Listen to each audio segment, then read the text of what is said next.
Have UFOs crashed on Earth? Have we made alien contact? Is the US government covering up a massive UFO conspiracy? Behind me is one of the most secret military bases in the world, deep in the heart of the Nevada desert. The Groom Lake test site, also known as Area 51 or Dreamland, has been home to US stealth projects since the Second World War. However, in recent years, a more disturbing story has emerged, and that is that the government is back engineering recovered alien spacecraft. Tonight, based on evidence given to us by top military personnel, engineers and scientists, we can exclusively reveal the UFO technology that's being developed behind me. It's a story the US government has tried to cover up for half a century, the truth behind Dreamland. I am convinced, based on my research and the individuals whom I've had contact in the U.S. intelligence community, that the U.S. government does indeed have craft that meet the description of many of the UFO reports. The whole aim of the project was to take these craft, or the one in particular that I was working on, and try and duplicate its systems and subsystems with earthly materials. I'm convinced beyond doubt that we have recovered aircraft, alien vehicles, that we have made contact with aliens, that we are communicating with them in some way or form, and that we have vehicles and bodies in preservation. I was at that moment standing on the deck of the radar van. It was nighttime, and I was looking up in the sky because there were saucers up there. Were there any alien bodies recovered? No bodies. There were 4 live, feeling good guys. 4 live extraterrestrials? 4 live, feeling good extraterrestrial type individuals, yes. They are here, whoever they are, wherever they came from, whatever they're doing. Other intelligences are messing around on our planet. I think that too many people's butts are on the line with this, that they lied to us too long, that a lot of people have stolen legitimate national security money to keep this cover-up going, that they have perpetuated disinformation schemes on the American public, probably on the British public. The Air Force knows that there was a crash saucer, there were alien bodies recovered, that there have been aircraft that have gone up to chase UFOs and have not come back. They know that we're dealing with the biggest story of the millennium. Set on a remote dry lake bed 80 miles outside Las Vegas, Area 51 is just one part of the massive Nellis Air Force Base, which is roughly the same size as Switzerland. It was commissioned by President Truman in the 1950s as a top-secret location to develop and test America's new generation of post-war aircraft. In the technology fever of the 1950s, the base soon became home to the most exotic flying craft of its day. More recently, it is where the F-117 stealth aircraft was developed and test flown.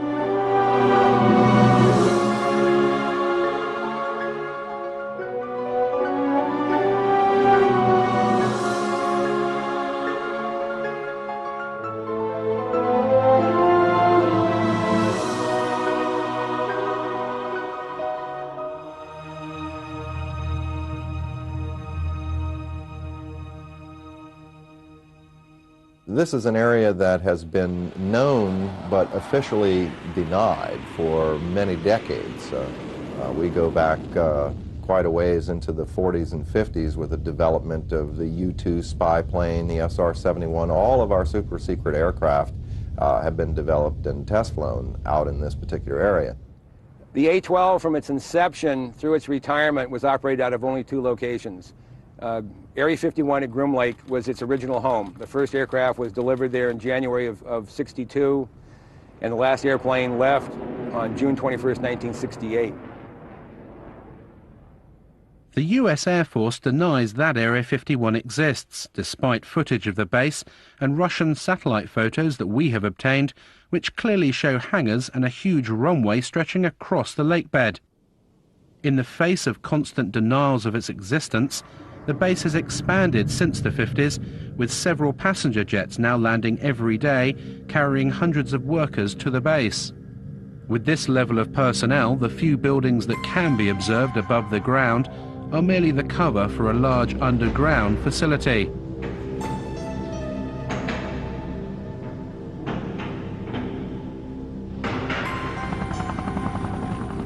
Security at the base is unprecedented and secrecy is paramount. Since the late 50s, the military has sequestered hundreds of thousands of acres of land that adjoin the base. The exclusion zone around Area 51 now stretches to 26 miles. The secret status of the base is very, very well preserved. And even if people are talking about the operation of the U-2s back in the 1950s, 40 years ago, they're still not allowed to identify the base by name or by location. All they can say is it is a remote facility. This place is an old anachronism from the Cold War. This is a place that harkens back to the old days, and because the military is continuing to treat it as a top secret facility that doesn't exist, it attracts attention. Naturally, everyone wants to know what goes on here. There is no question that the facility is there, that the government has said very little in the past about it, that it has the right to test things like the U-2, like the SR-71, like the stealth aircraft. People forget the stealth aircraft, over $10 million spent on developing it, and more than a decade before its existence was even announced. That's what you do out at Groom Lake. Now, the real question, I suppose, is, are there any flying saucers out there? We took to the skies to see the base for ourselves. Flying at an altitude of 10,000 feet, we edged to within 1 mile of the restricted zone. Having made contact with the tower, we soon found out how seriously Area 51 guards its airspace. From here, remain on the 4375, going off right, take you back up in a few miles. We're just curious, is there any activity today out at the Groom Lake area? Any activity where, sir? Out at the Groom Lake area. Lake Mead 69, I don't have any of that information available. Dude, L control on guard. When working Reveille Mola, squawk altitude, acknowledge with an ID. The Nellis approach controller now is just getting a little concerned that we're getting close now. We've just been buzzed by 2 F-16 fighters. They passed our bow at about 800 to 1,000 miles an hour. These guys aren't messing around. They don't want us to be here. In fact, there's another one just gone by the bow there. They're either trying to get us out of the area quickly or force us to land. And there goes another one. Well, that was really close, right off the right side. I'd say that was within a mile, mile and a half. Well, you can see them, boy, that was amazing. And they have TCAS on board, so they definitely had radar contact with us. That was really close. In 1989, one man blew the lid off Dreamland. His name was Bob Lazar, and he claimed to have worked at the Groom Lake site, back engineering recovered alien spacecraft. The base is against the side of a mountain, or small mountain, big hill. There are 9 hangar doors, and the hangar doors are not just shiny metal out in the desert. They are painted or sprayed with a sand texture to them, and from what I can ascertain, to prevent satellites from photographing the installation, so they look like the mountain range. It was pretty effective from what I could see. On the first occasion when I drove out there, all the hangar doors were closed, but at close range you could tell that they were doors and they would open. We drove around the left side of the installation, and there was the main entrance in there, and went through some gates and a security check and went inside, and it seemed like a typical government building.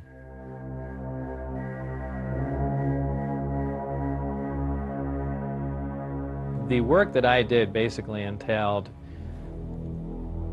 back engineering the power and propulsion system, and I opted to start with the power, the reactor that ran the craft. With the clearance that I had, that was known as Majestic clearance, there were only 22 people at S4 with that clearance to work on the craft. The location he worked on at Area 51 was called S4 and was housed on Papoose Dry Lake Bed, a short drive from Groom Lake. When I was brought in by bus, normally we had gone around to the left side of the installation and entered the door there. And for the first time, one of the hangar doors, the one on the end, was open.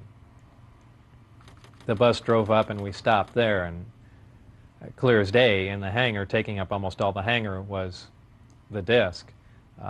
Looked like something right out of a science fiction movie. And we stopped, got out, and for the first time I was led in through that door. And as I walked in there, I thought, well, this is the new advanced aircraft we've been working on, and this is why people keep seeing flying saucers, because it's ours and we've just been testing it probably for all these years. And when I walked alongside it, I ran my hand on it. I say it's metal because it was cold, so I just assume it was some sort of metal. And in fact, by the hatch that was taken off, there was an opening there, and it had a little backwards American flag stuck on it. So I was positive it was something we had manufactured. I was allowed on the craft on one occasion to see the placement of these systems in case it was important to their operation. So I was, of course, escorted in the craft, and it was obviously made to be piloted by something smaller than the average human being, very cramped in there. There was a sub-level where a little collapsing floor member opened, and I could stick my head and upper torso down underneath with a flashlight to see how the gravity amplifiers hung upside down. Looked around the placement of the 3 seats, about 1/3 to 1/4 the size of a normal human seat.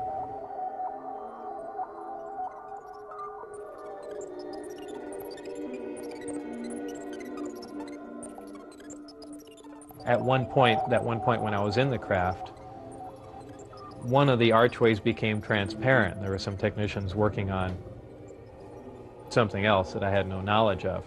So, and also something began to scroll up on the screen. So it might have been possible that the skin of the craft, whether under, electrical influence or something else, could at times become either transparent to look outside, or be used as some sort of video screen. That was pretty amazing. When I went outside and looked at it, it looked as if it was just a plain piece of metal again.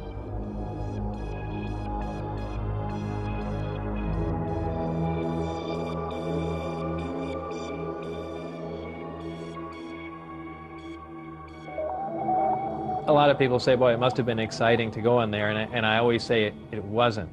It was a very ominous feeling. You really had because it's so, I know it sounds silly, but it's so unearthly in there. Nothing had a sharp edge to it. It was if the seats, the amplifiers that were in there, everything, as if it was made out of wax and heated for just a little bit and then cooled off. Everything had a smooth curve to it. Even where a chair met the floor was blended into it. It was as if the entire craft was injection molded. No one, let alone Bob Lazar, have been able to verify any of his academic or professional credentials. In 1990, he was convicted of pandering and declared bankrupt. In court, he simply described his occupation as a self-employed photo processor. Is Lazar a fraud? Did he work at S4? Or was he set up by the military to release certain information about the base? The notion that he would make a great patsy and he's the perfect scientist to work on such a project is interesting science fiction. In the first place, we have no reason to say he's a scientist. No diplomas, no papers, no memberships, nothing. In the second place, I worked on security for 14 years. People take security far more seriously than that. One of the strange statements he's made, there are only 22 people working on this thing. Well, you get more than that working on devising a new mousetrap for the government anyway. That makes no sense. And, it has all the trimmings, his story, of a Walter Mitty story. Somebody in his imagination was, you know, stronger, brighter, faster than anybody else. I did a variety of research relative to Bob Lazar. I actually met him. I obtained a copy of his, what they call a W-2 form, which is one of the IRS documents associated with pay. His particular form indicated that he worked for the U.S. Department of Naval Intelligence. My investigation of this document and the claims that Bob Lazar made followed a very strict path of sound research. I contacted the U.S. Department of Naval Intelligence and indeed verified that they were likely responsible for presenting that W-2. I investigated the issue with the Internal Revenue Service. They informed me the exact words were, it appears to be legit, that it was a genuine document. It was not something that had been fabricated. There were a variety of numbers, contract numbers and so forth, issued on the document, which I was able to research, again finding that these were highly classified numbers. In fact, Internal Revenue Service ran into a brick wall when it came to trying to track down the actual employer associated with the document. He gave me information about his background, educational background and employment background. I started with his claim to have worked at Los Alamos Lab. I figured, well, that's a good starting point. If he worked at Los Alamos, it's pretty likely that he had an education somewhere. They don't just hire people off the street. And if he worked at Los Alamos, especially on classified projects, it's at least reasonable to assume he could have been hired somewhere else in Nevada to work on similar projects. We went to Los Alamos and got nothing even close to cooperation. They wouldn't respond to our phone calls. They say, we have no information on Bob Lazar. There's nothing in the files. I said, are you sure now? No, nothing in the files. I showed them the phone book entry that Bob had kept that said he was there. I showed him the newspaper article that showed that he was there. Are you certain that you don't have a Bob Lazar? Well, maybe we had a Bob Lazar. Here's an ID number, but he didn't work for us. He worked for someone else. Basically, Los Alamos Lab tried to thwart me at every step. Were completely uncooperative in trying to get information about Bob, and I found that to be the case at every step of the way in trying to verify his background. I'm the one that couldn't find any records or anything. I mean, I'm the one that brought that up, because I was the first one to run into that. Initially, I couldn't get a hold of my birth certificate either, and that was one of the things that concerned me, is they might be trying to make me essentially a non-person. I think it's most likely that Bob Lazar was indeed set up to be the conduit for certain information relating to this extraterrestrial project. On one occasion in the desert, Bob Lazar saw a flying disc being tested. I was brought into the hangar for one of the short duration tests, and the craft was already outside on the lake bed, and lifted off silently and was drifted around for a bit and set back down, and that was pretty much of a marvelous sight. It's a huge thing.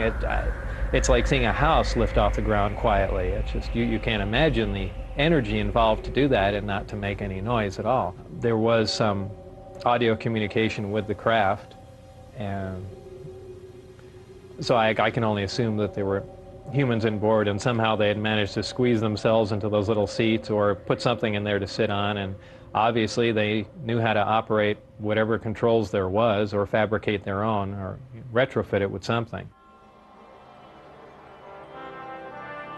The Apollo space missions of the 1960s stirred America into space fever.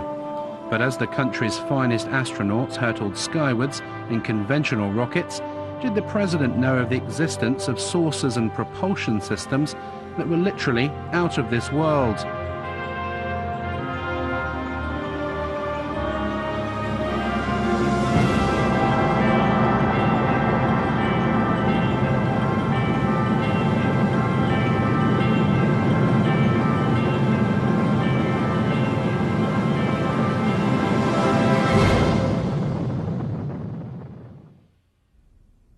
Dr. Edgar Mitchell of the Apollo 14 mission and the sixth man to walk on the moon has carried out extensive investigations of the alleged saucer crashes, as well as the question of alien contact.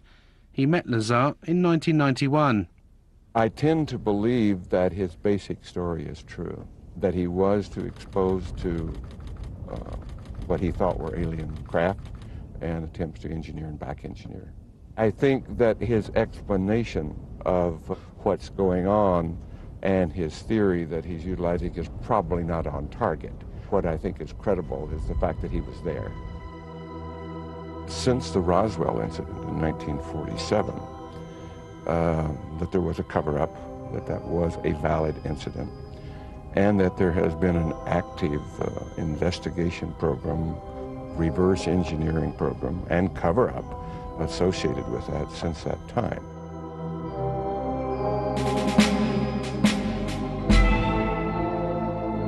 After working at S4 for several months and in clear violation of his top-secret clearance, Bob Lazar decided to tell his closest friend, Gene Huff, about his work at the base.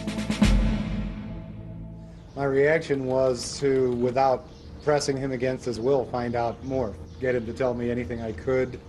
And it wasn't disbelief. I think I was actually motivated to further read. I started investigating other books on UFOs and other researchers' information to see if anyone knew anything, and needless to say, they didn't know what Bob knew. 1 month later, in March 1989, Bob Lazar went one step further. He decided to take his friends to the desert and show them a flying disc test. I had remembered most of the days and times of testing. So I believe it was 8 or 9 o'clock on a Wednesday night, somewhere in March '89, I believe. We went out with Gene Huff, my ex-wife, and John Lear. Shortly after the flight time that I had recorded, white light came up off the ground and hovered, and then began doing radical step maneuvers and darting from one side of the sky to the other, doing some impossible flight characteristics. But at times the craft had glowed tremendously bright, where we thought, being miles and miles away, we thought there was something wrong and the craft was going to explode, so much so that we all got behind the car. It actually came closer. It came down the mountain range toward us to where we could actually see it was elliptically shaped. It looked like something that, it's strange to explain. It looks like an explosion that starts to explode and stops and doesn't explode and dissipate. That's how bright the light is. Your brain interprets it as an explosion about to happen. On his third visit with his friends to observe the discs at night, Bob Lazar was arrested. He was taken to an unknown location for interrogation and never returned to Area 51. They threatened my wife, they threatened to kill my wife. They said they'd stop at nothing. They said they thought they made that very clear. They couldn't believe that I had taken anyone out there to show them that, much less left with information like the flight test data, and wanted to know what else I had said, who else I had told specifically. Security agents from the OFI, the Office of Federal Investigation, had been witnessed doing random security checks at his house. There was almost no question in anyone's mind, anyone in Bob's immediate life who talked with him on the telephone, that his phone was tapped. I mean, strange things would happen on Bob's phone and really continue to this day. Dennis Mariani, who was my supervisor, called, and all he said was, "Do you have any idea what we're going to do to you now?" And that was the end of the phone call. They were crazy. They really were. They were completely out of control. When you go to work out at those locations, you sign away your constitutional rights. You sign a piece of paper saying that if you violate your security agreement and you discuss programs that you're working on without a trial, without right of appeal, you're going to go to Leavenworth Federal Penitentiary for 20 years. That's a real big incentive to keep your mouth shut. We had an engineer who worked at this TV station who, before he was here, had worked at Area 51 and had seen one of these craft under a tarp. Walked into a place he probably shouldn't have been. I arranged to do an interview with him. He lives in another city, in another state. He agreed reluctantly as long as I would block out his face. Well, we make the arrangements on the phone. The interview is supposed to happen the next day. He gets up, goes to work. There are two men in a car outside of his house talking into a radio. They follow him to work. When he gets out of work, they follow him home. No interview.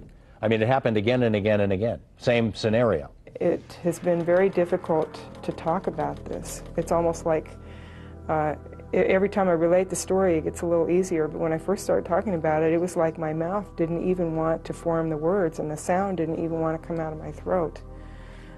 So I can only guess from that there was a very strong suggestion given to me not to talk about this, not to remember it, and if I did remember it, not to ever talk about it to anyone.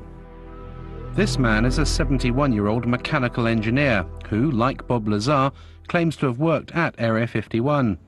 He started working there in the 1950s on a flying disc simulator built to train US pilots. He said he's been given permission to talk to us about certain specific aspects of his work, but asked us not to reveal his identity. We received a disc from extraterrestrials. This particular one that I had to work on, or did work on, was from the Kingman crash. And that was later on taken to a Nevada test site where, at the time, I didn't know. Were there any alien bodies recovered? No bodies. There were 4 live, feeling good guys. 4 live extraterrestrials? 4 live, feeling good extraterrestrial type individuals, yes.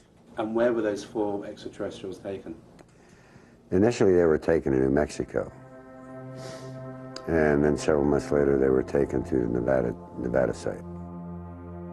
One of the things I worked on was a flying disc simulator to train pilots to fly this strange-looking craft designed for humans to fly, not for any extraterrestrials to fly. His most fantastical claim was that he worked at Area 51 with an alien codenamed J-Rod for 16 years on this simulator project. J-Rod is a gray alien, about 5'4". His role was only as a translator, scientific translator. That was all. If we wanted to put something in the place of what they had, he had to agree with it. I would have a question, and I would bring it up in my mind, just how I wanted to present it with him, and he'd already know that I had this question, and he would already have the answer for me. And if he responded, it would be in my voice. And you wouldn't even open your lips. It is possible that he and a few thousand others are working on the project, either here or elsewhere. Is this a few thousand other greys? A few thousand other greys like himself. The nearest town to Area 51 is Rachel, population 150, and home to the most famous bar and grill in Nevada, the Little Ailey Inn. The local residents have seen their highway truck stop turned into the UFO and ET Center of America. Tourists flock to Rachel to scan the skies in the hope of having a sighting. For all the hype, the sightings of bizarre lights in the sky do continue. Local resident Chuck Clark has had many unexplainable sightings. The most remarkable sighting that I've had in the last 3 years took place 2 years ago, February of '93. I watched a glowing object ascend vertically from the area south of Area 51, where S4 would be located, hang motionless in the air for about 10 minutes and then slowly start to descend. All of this while I thought I was watching a illumination flare that was launched from a mortar tube. I can hear jets in the background. I'll zoom back a little bit. This is looking straight over Steve Medlin's ranch, right here off 375 Highway. This is right over the peaks. Once it got down to the ridge line, however, it was in front of the hill that it had come up from behind. The hill was about 12.5 miles from my position. It came down to a few feet above the ground at the base of the hill, hovered momentarily, which is still consistent with what a flare might do in calm air, But then suddenly it shot off westward, covered 4.8 miles in 1 to 1.5 seconds, and stopped cold, also about 30 feet off the ground, hovered just long enough for me to get it focused in my binoculars for maybe 2 seconds, and then it vanished right in place. We've seen video of craft that were luminous, that would move across the sky as if it was skipping a stone across water, or sort of a sewing machine effect. What we see across the screen are a series of lights, of dashes of light, as the object moves from point A to point B. And a rather strange warping occurs that's very difficult to unravel until you go frame by frame and you begin to see what is actually occurring. Therefore, we are seeing what you might call a shadow effect of the propulsion mechanism at work.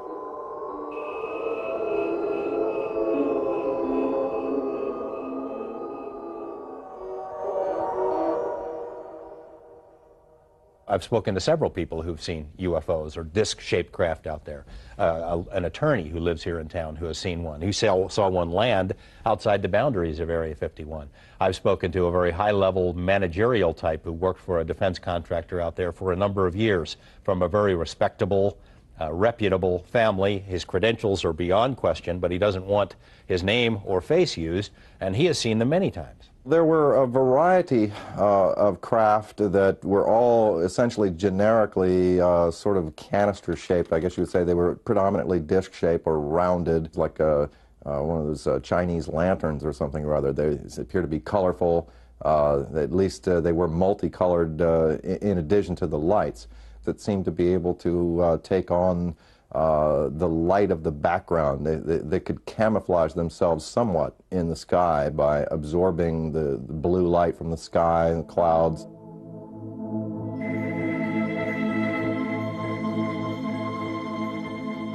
What are these lights in the sky, and are they indeed flying saucers? We asked US Navy physicist and UFO expert Dr. Bruce Maccabee to examine the footage. Basically what you see are lighted objects doing things way off in the distance. You don't really see any structured craft. Some of the video material, a very small amount that I've seen, seems to show lights doing strange things like hovering and then moving suddenly to another location, maybe, and moving slowly and jumping around a little bit. I've concluded that they aren't ours. That means they belong to somebody else, and they're not made here on Earth, basically, so they must be coming from the outside. How they get here, who, in quotes, they belong to, I don't know. Extraterrestrials is a reasonable proposal. All the arguments that have been put forth that it couldn't be people from another star system in the galaxy or whatever, because they can't get here from there, those arguments are not physically correct, because we could get there given enough time and money and desire to do it. However, it's clear that these other intelligences, whatever they are far beyond us in terms of technologies.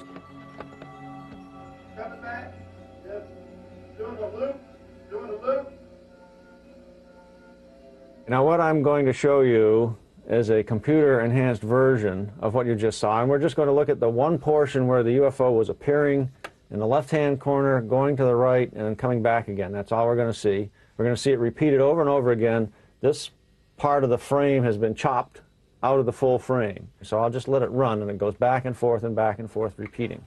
And if we stop it, and here's the shadow, and here's the UFO.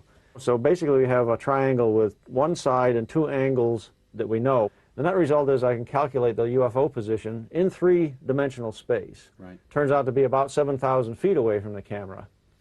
So having analysed it, what we seem to have here, Bruce, is a genuine UFO. Yes, there is an object out there 7,000 feet away. It wasn't one of ours. It's about 30 feet in size. A genuine UFO.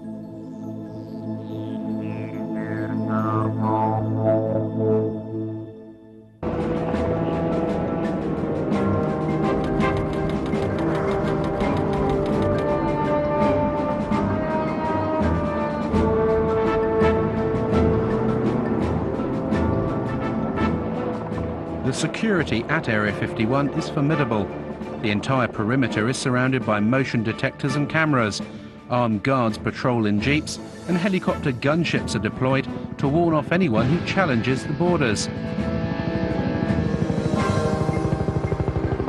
We headed out deep into the desert over 80 miles outside Las Vegas. Traveling down the recently renamed extraterrestrial highway, we'd come to see America's most secret base for ourselves. The only approach to the base is a dusty 10-mile track called Groom Lake Road. Anyone approaching the border can clearly be seen for miles, and as we've been warned, our every move was being monitored by the security patrols and cameras on the hilltops.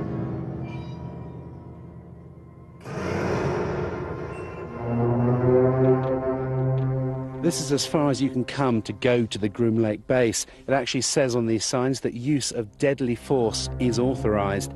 There are security patrols all over these hills. They've been watching us for the best part of the last hour. There are motion sensors, security cameras, and if I did walk over this line, I would be immediately arrested, taken to the guardhouse and interrogated for anything up to a week. As soon as you step over the line past this sign, you lose all rights.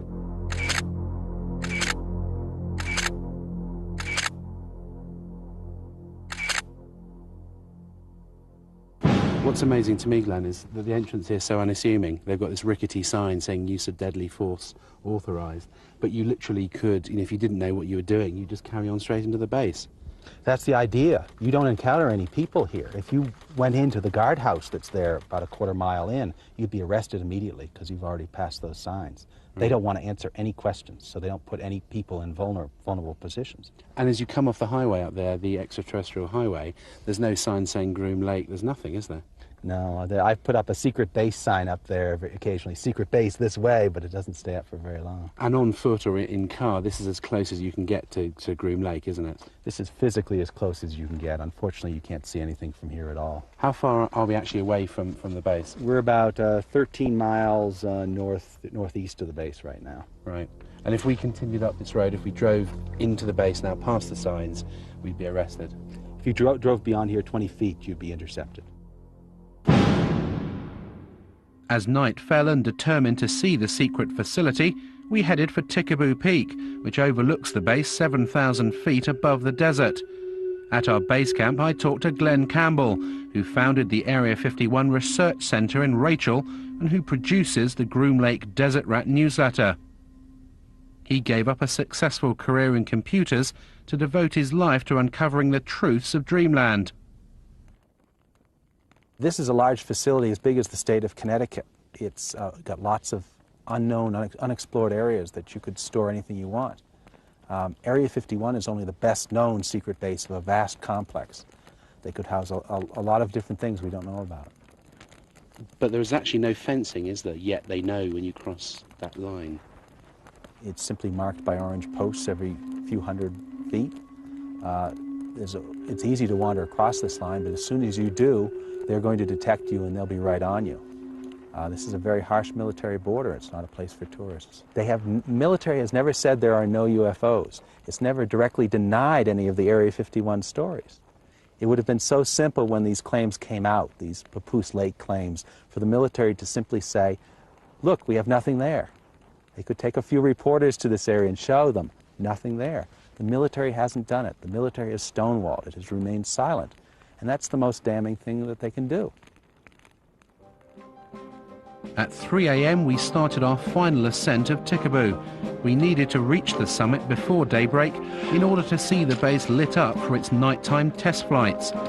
Even at night, the roar of the jet shattered the silence of the desert.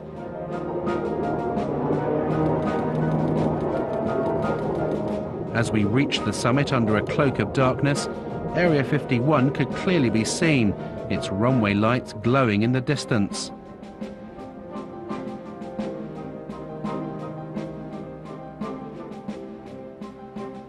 After trekking for several hours, we finally set up camp here, some 7,000 feet up. And since the crack of dawn, we've been watching non-existent flights, ferrying non-existent personnel to this non-existent base.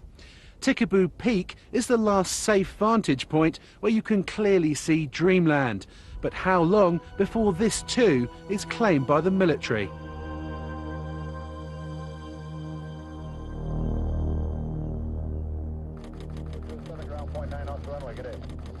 The Groom Lake mystery continues. We've followed the personnel flight out of the secret base, and they've landed here at McCarran Airport, just outside Las Vegas. There are apparently over a dozen flights every day, ferrying the personnel in and out of America's most secret base.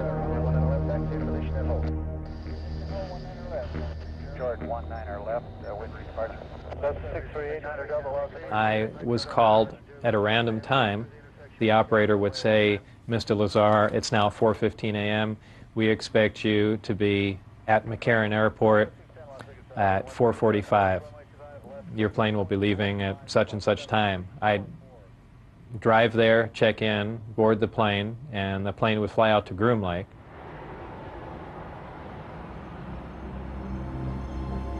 As the Groom Lake workers headed off in their cars, we tried to enter the terminal.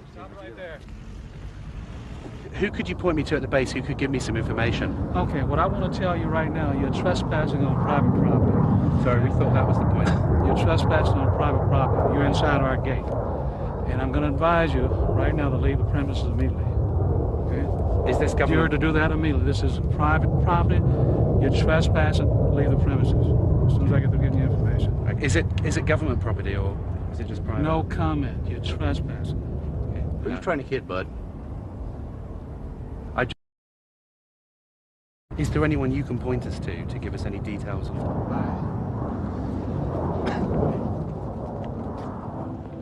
As we were ejected from the airport, yet another Janet flight left for Groom Lake. Reporting 737, wind calm, runway 19 left, Liberty Golf. Let's take that 19 left, early left turn. Roger, early left turn to 150, fuel south to sunset. 31. Janet 3, Janet 605, cross runway 25 right, kind of ground point 1 on the other side, good day. Our investigations have revealed that a private company is working with the US military at Area 51. We believe this is the company, EG&G Special Projects. It's worked for the last 50 years on top secret and sensitive projects with the US government, and it's said to control the Janet flights that take the workers to the base, as well as all the security and technical support for the back engineering of alien spacecraft. I did not work for EG&G directly. I was just interviewed in one of their facilities at McCarran Airport. A short time later, I was called back in for this new job at S4, and they had explained to me that it dealt with some sort of field propulsion system, and I was just under the assumption that this is an advanced type of aircraft that's being worked on, and I was excited about the position. You have to leave the private property. Okay. So they actually cut your camera off and please leave. Does it have any connection with the Groom Lake base? I'm asking you to leave the property. Does this company have any connection with the flights that leave McCarran?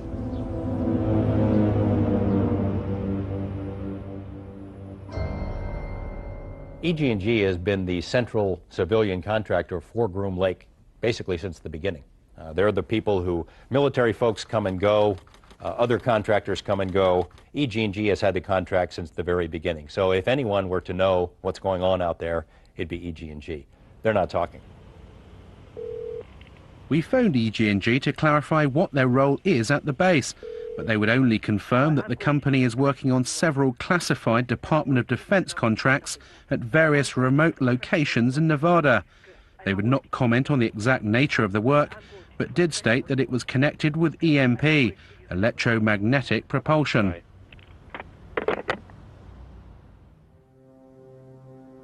If recovered alien craft are buried deep beneath the Nevada desert, then the power to release this information to the public lies deep inside the corridors of Washington. As an intelligence insider said to me, the problem isn't obtaining the information, it's handling the truth.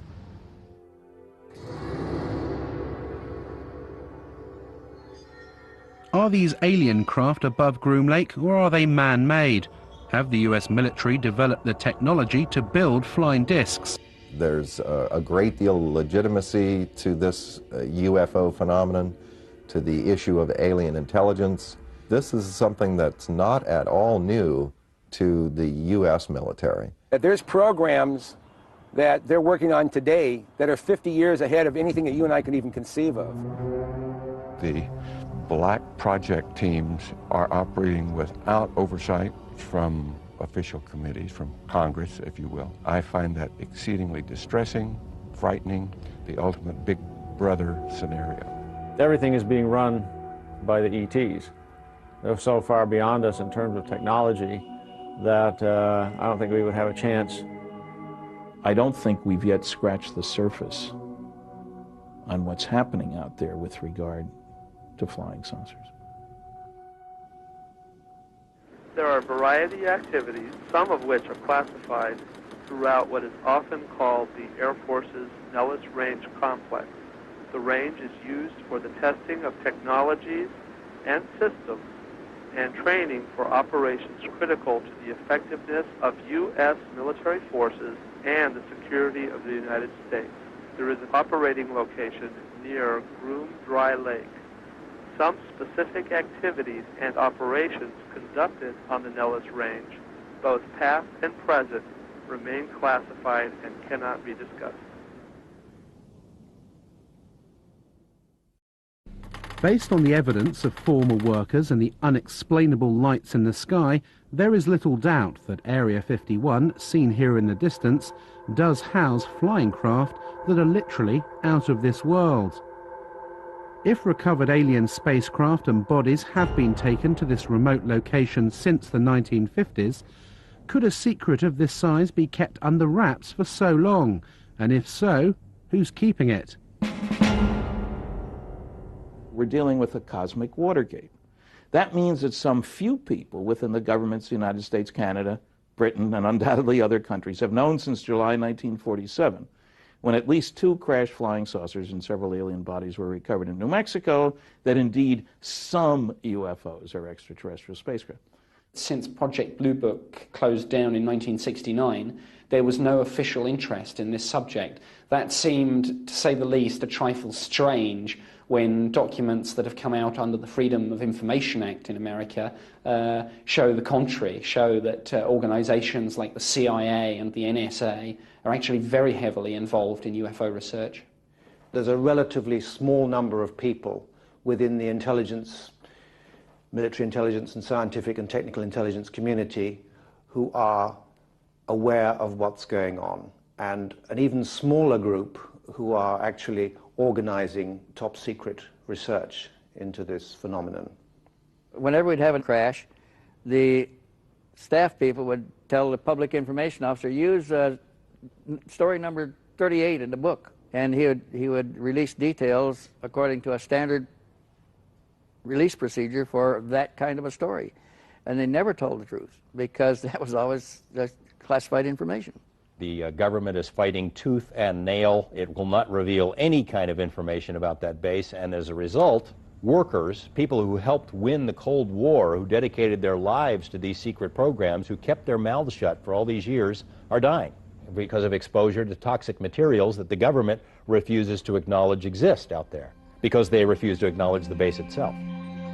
If it is already explained, there's nothing exciting, why can't people talk about it?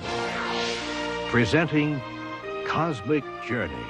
One of the most revealing glimpses of just what the Pentagon knew about the existence of crash saucers and alien contact came in 1989 with the development of a top-secret project codenamed Cosmic Journey. Cosmic Journey is a new experience in live entertainment, a new concept and a new dimension. This is something that no one should miss, and I guarantee you that millions and millions of people throughout the world will remember this for the rest of their life. Its aim was to display to the public, by way of a travelling exhibition, the crashed craft and preserved alien bodies that the government had in its possession. The Pentagon enlisted the help of Bob Lazar, a NASA mission specialist in robotics, who was also a respected UFO researcher. At a series of meetings in Washington in 1989, military officials set out their plans to Lazar. They were devising a variety of kiosks to show the history of the UFO sightings, UFOs associated with the space program, and of course aliens associated commonly with the abduction phenomena. I was shown photographic rendition that involved an actual, what appeared to be some form of an alien creature, typical to the gray aliens that have been referred to popularly in the publications and the press. The creature was encased in sort of a glass coffin-like structure that was being preserved. There was a lot of apparatus, tanks and so forth, probably some form of a cryogenic tank to preserve the body from decay. As part of his indoctrination program, Exler was flown out to an offshore NORAD tracking facility. Traveling in unmarked black helicopters, they headed out 20 miles off the coast of Florida, landing on what looked like an oil rig. As we got into this facility, we descended to an area that I would describe as sort of a mezzanine area, looking out over a control room. This was obviously a NORAD tracking facility. There was a huge screen. It represented an area of the southeast quadrant of the United States. Then there were a series of lights that were floating along sort of like the top of this grid area. There were 5 of them in all. Were labeled, by the way, on the screen as ASCs, and I heard someone make reference to alternative spacecraft. The craft went down into this grid, into this vortex area, and then dispersed. And no one seemed to be concerned at all. Presenting Cosmic Journey, an experiential entertainment concept of Kenneth Feld Productions. I've not since been contacted by anyone associated with the Cosmic Journey. There have been, since the publication of the book revealing the project itself, there have been a number of plausible denials by members associated with the project, and of course categorical denials on anything related to the more intrinsic alien issues. The only official UFO investigation that the United States will admit to was Project Blue Book. It was set up by President Truman in 1952 after a rash of UFO sightings over sensitive military areas. Was it a genuine attempt to investigate UFOs, or just a smokescreen to keep an increasingly anxious Congress and public at bay? The public was told everything's under control. Sign, grudge. Blue Book, that is the organization that's doing the UFO thing. We have access to the finest scientists. And there was a whole bunch of malarkey that went along with that. It was set up as a public information office to answer the questions on the UFO phenomena for the public. And their case information, their files, were sent down from upstairs, from where my office was, where my desk was. Usually cases that could be explained away, and those were used as sample cases in dealing with the public. Anything classified above confidential stayed upstairs and even went higher and never came into the purview of Blue Book at all. I don't think it was a genuine investigation in that the really sensitive reports were filtered out by a more important group than Project Blue Book. We have obtained copies of Project Blue Book documents. There are literally hundreds of reports of UFO sightings and eyewitness accounts from both civilians and military personnel, many that were unexplainable. Project Blue Book is still some 40 years later the most important body of evidence admitted by the US authorities that we have made contact with extraterrestrials. The investigation was closed down suddenly in 1969. No reason was given. Blue Book was the covert organization. That's the one you heard about. That's the only one ever mentioned. And as recently as last year, an Air Force letter to a senator said Blue Book was it, and when we closed it, we got out of the business. In reality, all these other groups concerned with monitoring the skies were continuing to look at militarily important cases. A light in the sky means nothing. But if one goes buzzing down the runway at a strategic air command base where nuclear weapons are stored, which has happened, and we've got some records on that, that's of concern. We can say that the recent sightings are in no way connected with any secret development by any agency of the United States.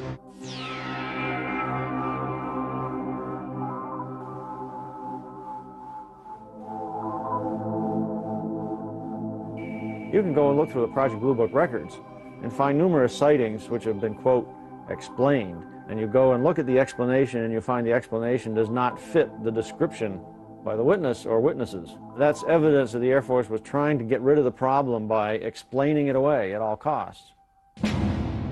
The evidence seems to suggest that the United States government is still investigating UFOs. The question is, who's in charge? Both the NSA, FBI and the CIA deny any responsibility.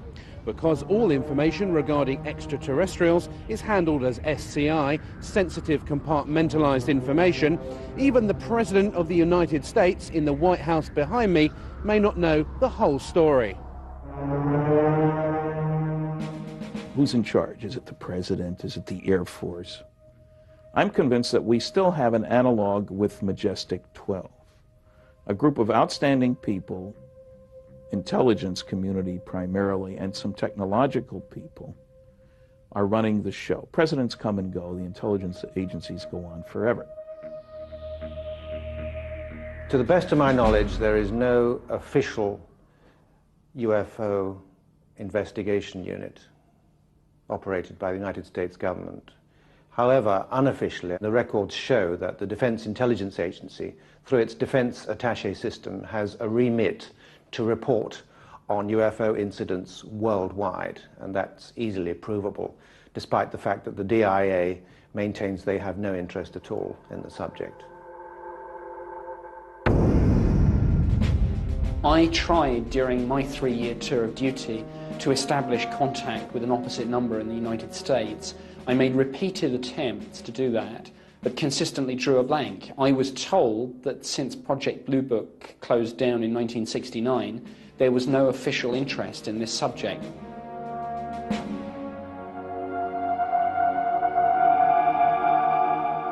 I didn't work for the U.S. government. I worked for a satellite government of this country. As far as the Senate concerned, I think there was only one left, and that was Bob Dole.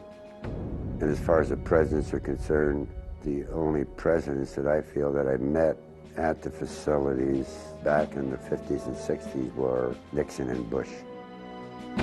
We contacted former President George Bush to ask him what he knew about the existence of recovered alien craft and the developments out at Area 51.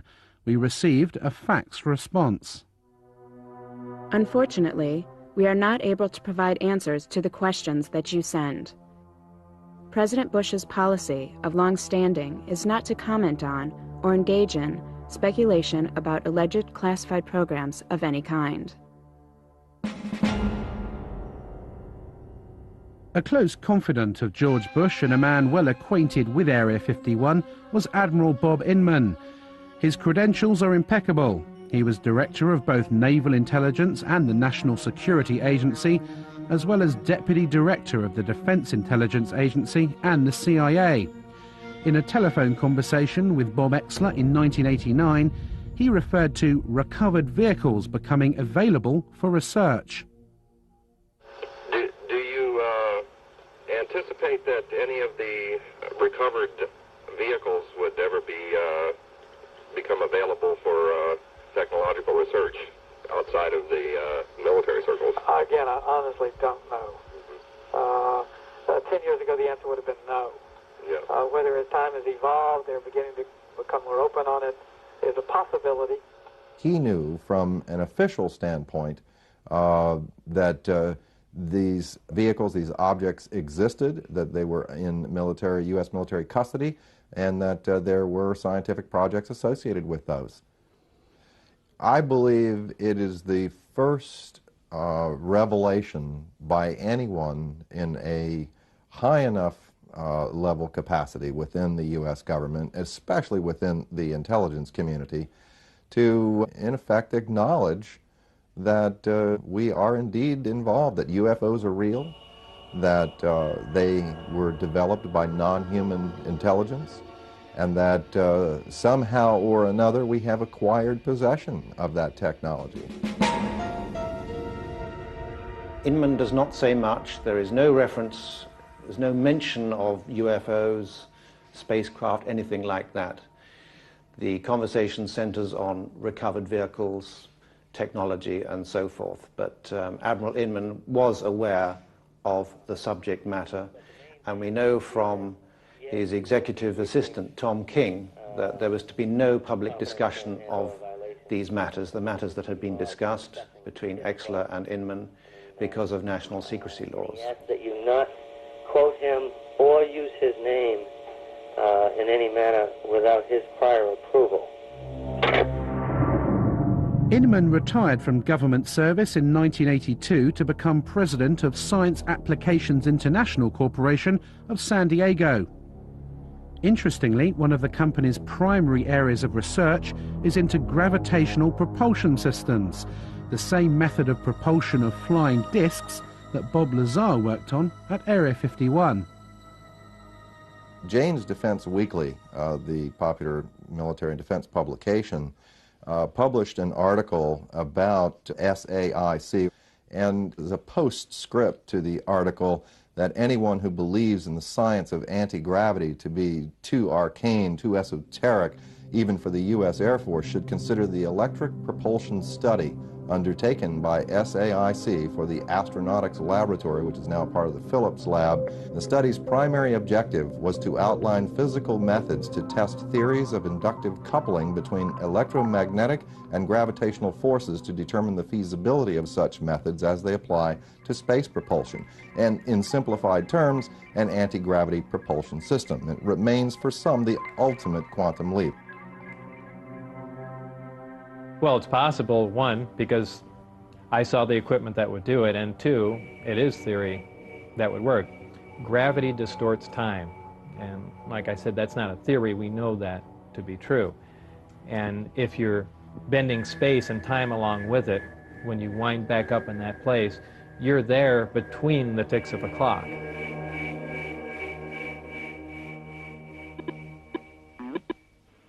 We called Admiral Inman to find out what he knows about Area 51 and why his company is developing this gravity propulsion system. Let me get right to the point that you're after. Yep. I had occasion in several different jobs to ask the question, was there any credible evidence? When I was the vice director at the Defense Intelligence Agency, the National Security Agency, the Central Intelligence Agency, I inquired at each of the three places at different times, do you have any credible evidence that would support the existence of UFO or, aliens? Yep. And the answer was always no. Jane's wrote an article in which it mentioned Science Applications International, and it referred to some of the development it was working on as the ultimate quantum leap, exotic, shall we say, gravity propulsion systems. What exactly are those, and what are they used for flying craft? I'm pausing because I want to make sure I don't overstate the case. Right. We're on a little sensitive ground here. There have been, over the years, I thought some of the early allegations of activity out in Nevada 15 years ago could well have been reflection of the prototype testing of some of the stealth vehicles. Some are clearly scientific phenomena. Some of it, again, will be something as simple as weather balloons that break loose, that get lost and go drifting. But there probably is some of it that is directly related to testing of late 20th century, early 21st century military technology related partly to reconnaissance in some cases and others to, attack aircraft.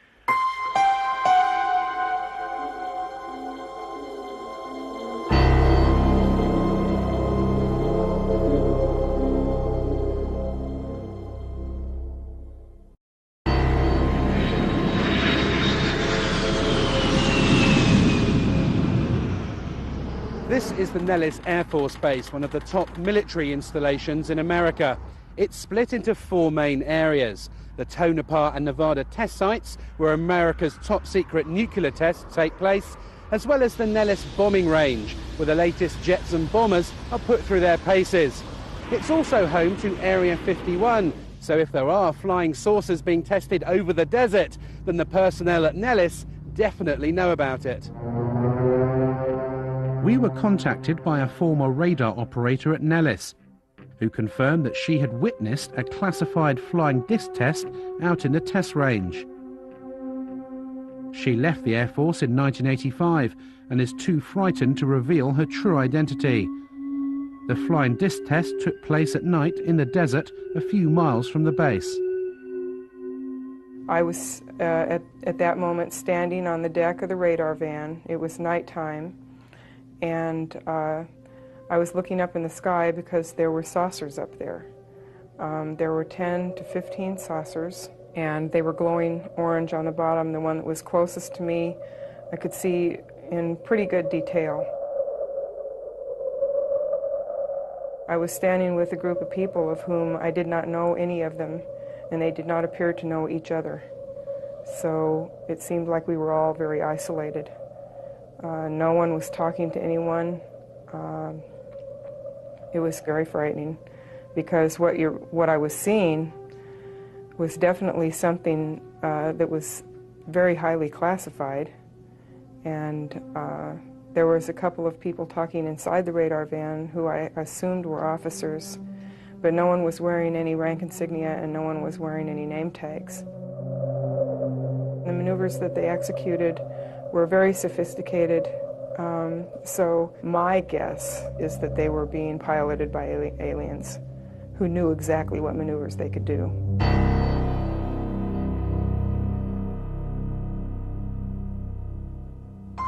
As part of the test, she was taken to what she believes was Area 51. We were taken to a medical facility that was very sophisticated. Someone came and took me into an examining room, and they had me lay down on a stainless steel table. And someone came in through the door, walked around the table up beside the right side of my head, saying in a real deadpan, monotone voice, "Stay calm, stay calm, stay calm." When he got up by the side of my head, he had a hypodermic needle hidden in his hand. He brought it up, and it went straight into the right side of my neck. And whatever chemical it was went straight to the brain. It has taken her over 10 years to come forward with this information. It has been very difficult to talk about this. It's almost like every time I relate the story, it gets a little easier, but when I first started talking about it, it was like my mouth didn't even want to form the words, and the sound didn't even want to come out of my throat. So I can only guess from that there was a very strong suggestion given to me not to talk about this, not to remember it, and if I did remember it, not to ever talk about it to anyone.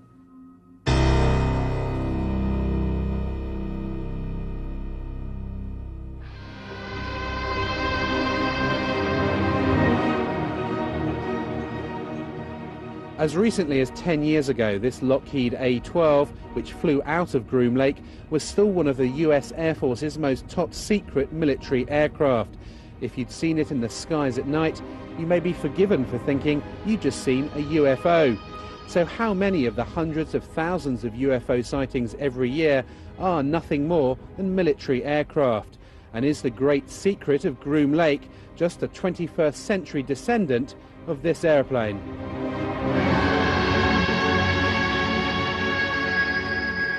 The original test pilot was Lou Schock. The first time he saw it, I mean, he rubbed his eyes, he turned around, walked back out of the production hangar at Lockheed and walked back in because he did not believe his eyes. You know, initially they were going to call it El Salvador instead of Cygnus. For the simple reason, in Spanish, that means the Savior or Jesus Christ. Like everybody who saw the airplane could not believe what they were seeing. It was a Buck Rogers airplane. This airplane was built, designed almost 40 years ago. 40 years before that, the hottest thing flying was a Seversky P-35. 40 years before that, it was a balloon. So the technology has not stood still. So it's a very good possibility that we are looking at man-made transportation for the 21st century. The United States Air Force alone, in 1997, according to the latest budget request, will spend more than $11 billion on research, development, and production of secret weapons systems of one kind or another. That's considerably more than the entire research and production expenditure of any other military in the world. I am very distressed that the black project teams are operating without oversight from official committees, from Congress, if you will, from public oversight, with black budgets that no one knows where it's going or what it's being used for. I find that exceedingly distressing, frightening, the ultimate big brother scenario. I think a good part of the reason for keeping everything classified is because this is an awesome weapon. Now you think the amount of energy that this system can put out, weapon system if you want to look at it as that, and it obviously had some weapon potential. Just think about being able to deploy something like that virtually instantaneously anywhere in the world. You have a conflict in the Middle East, how long does it take you to get an aircraft carry over there? Well, it takes a long time. Here's an awesome weapon power that flies, that can move somewhere virtually instantaneously and, pound an enemy virtually into dust. Yeah, that's something to keep awfully secret at any price, because that's something you can almost conquer the entire planet with. I'm convinced that human beings are building disc-shaped craft. In fact, it was reported that by 1960, the U.S. military had already developed a disc that could operate silently. Man-made flying saucers are indeed real.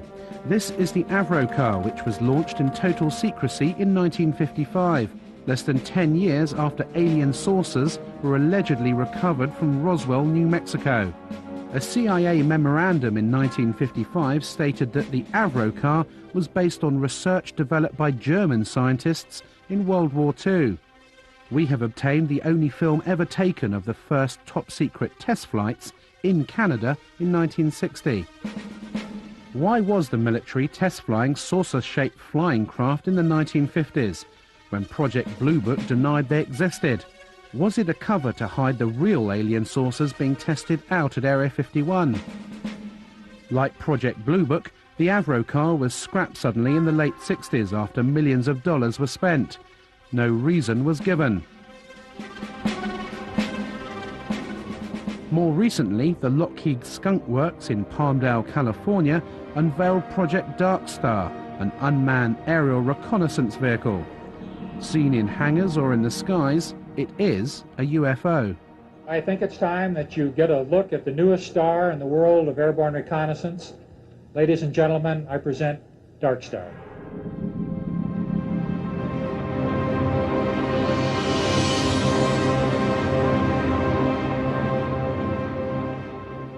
Dark Star is a very unusual looking aircraft. It has a saucer-shaped body and a pair of very long, slender wings attached to the back.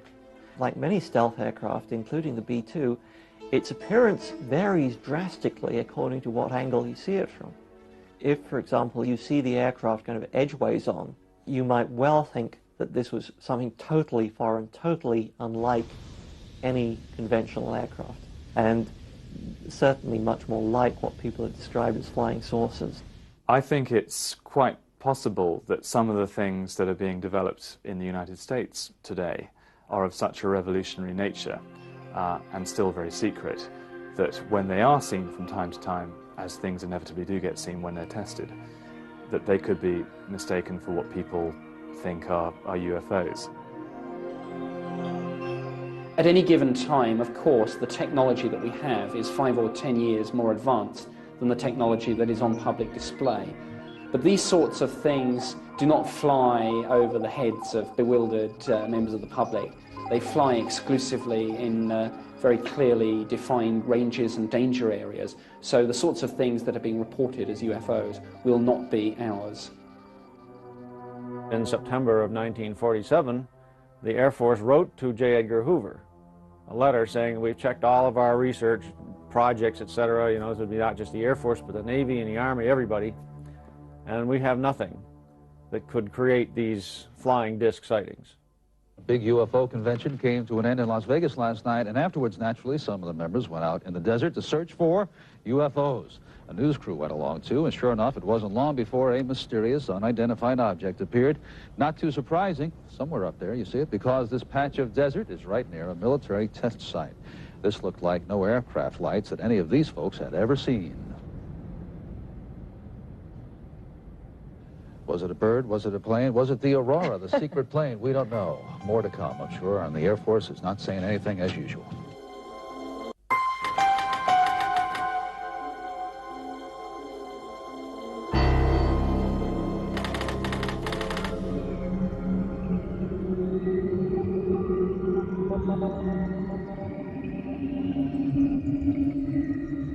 If UFOs are man-made craft, how do you explain the tens of thousands of cases of reported alien abductions every year?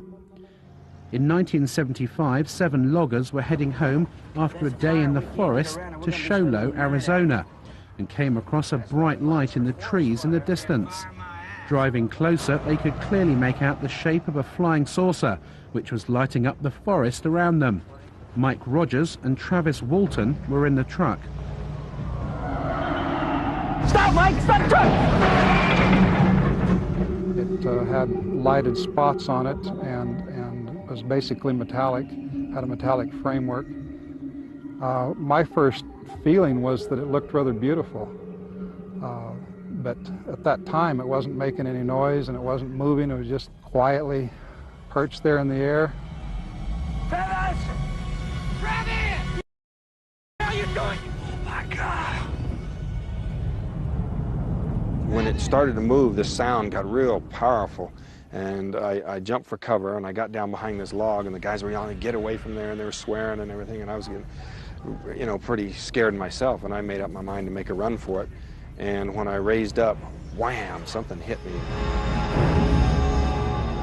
A beam of energy, a bolt of lightning, but it wasn't like lightning. It was like straight-sided, like a deliberate beam of energy, but it was so powerful it created like an explosion that lifted him off his feet and blew him backwards. And here's Travis flying back through the air.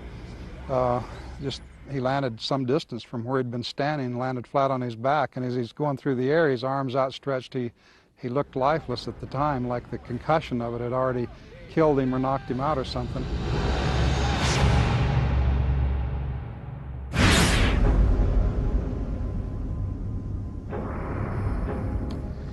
Well, I could hear the sounds of movement around me, and I had trouble focusing my eyes at first. I saw there was a light above me, and the ceiling was very close. I could feel I was laying on top of some hard raised surface.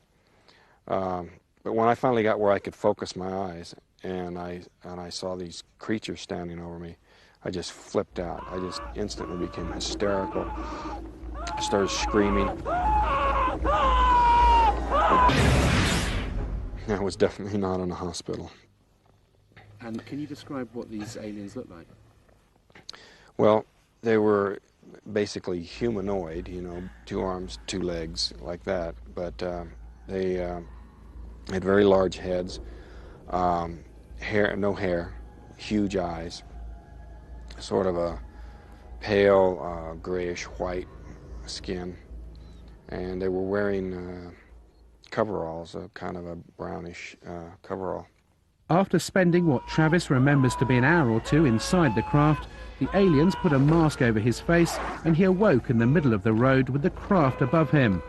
He'd been missing for 5 days.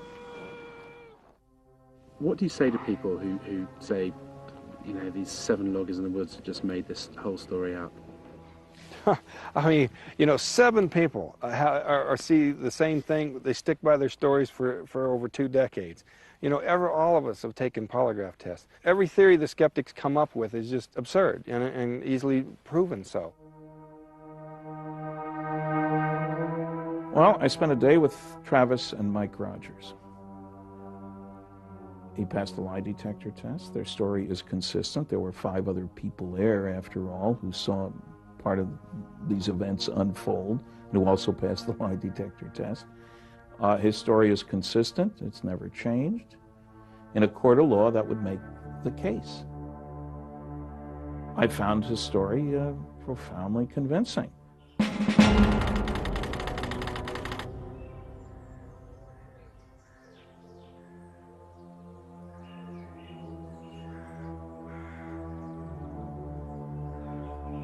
This is the Saratov Air Base, 200 miles outside Moscow. Behind these barbed wire fences is the Russian equivalent to Area 51. If you thought only the US government had flying disc technology, then you'd be wrong. The Russians have been working on a secret project codenamed Taryelka since the Second World War. Security here is unprecedented, and this perimeter fence is as close as we've been able to get to the base. We did secure some footage of the flying disc in the hangar. The codename for the project is Equipe, and it has been designed for humans to fly. We asked the scientist in charge of the project what propulsion system the craft uses, but he would not divulge what he called classified information. What is clear is that Taryelka is aimed at the commercial market, not the military. The Russian engineers here at Saratov see this as an alternative to aeroplane transport in the 21st century. Where the production and design expertise came to build the Taryelka, no one is saying. But surely it's more than just a coincidence that the base here at Saratov is so similar to Area 51, both in location and security. And as in the US, the Taryelka project was started in the 1940s, just after the alleged saucer crash in Roswell, New Mexico. I'm pretty sure that the Russians have those craft. We were told directly by a leading Russian scientist who had hands-on worked on these things, that both the United States and the USSR had acquired information from captured Nazi scientists and had built craft like these. They knew that we had them. We knew that they had them. The story I got from the Russians before is that these same scientists who felt that there was an alien connection, Stalin himself, I was told, believed in this alien connection, that these things came from somewhere else. Now, I think because of the political changes and the political uncertainties in that country, even these scientists are backing off from that position. Well, we're not quite sure if these are alien anymore. They're not certain that the Kremlin needs any kind of a UFO expose right now. The Taryelka will be on display at trade shows around the world in a few years' time, sold off to the highest bidder. The fact that mankind may be transported in flying discs in the early part of the 21st century is a startling transition from science fiction into science fact.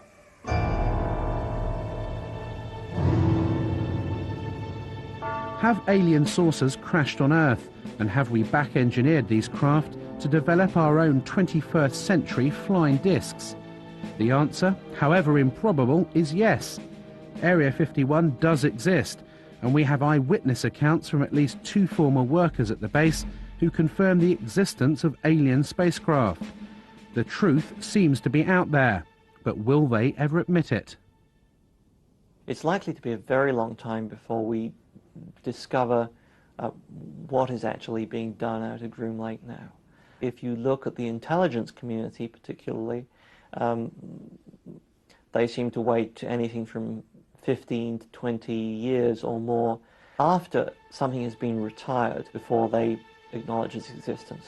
Therefore, if things are operational now, we may not see them for another 30, 40 years. What also happens at that point is that things remain secret for so long that the people who originally decided they should be classified are retired or quite possibly dead.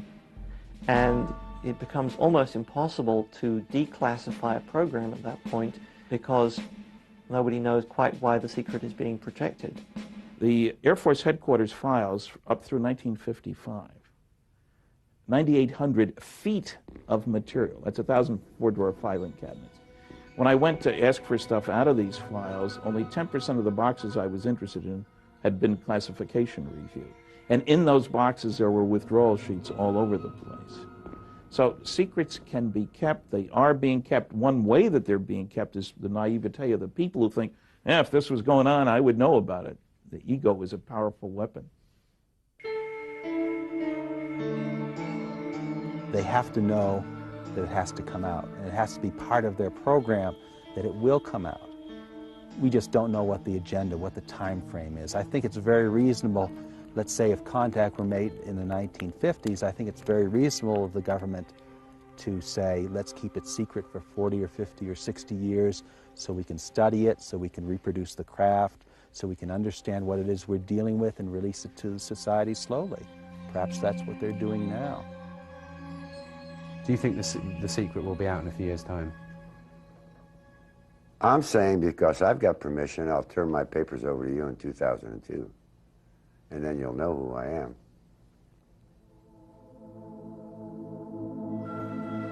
It's my impression that eventually there will be a weight of evidence so massive that society will admit that they are here, and at which point the government will have to admit that they've known a lot more than they've said all along. And this isn't just the U.S. government, this is virtually every government in the world. In 1979, the SETI program was set up to search the far reaches of space for intelligent life. It would seem that we now have an answer. The real reason for the cover-up is likely to be far more sinister than mere secret technology. We have to consider that the aliens themselves may be controlling the cover-up, especially if they don't really want us to know what they're doing here. Even if there is some communication between the government and them, everything is being run by the ETs. They're so far beyond us in terms of technology that I don't think we would have a chance.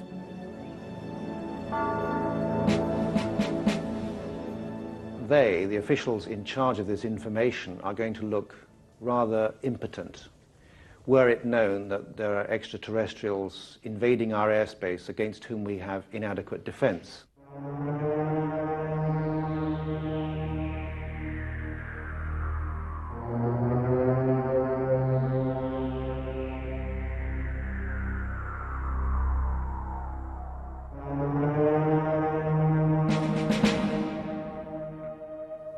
We have investigated Dreamland for over a year.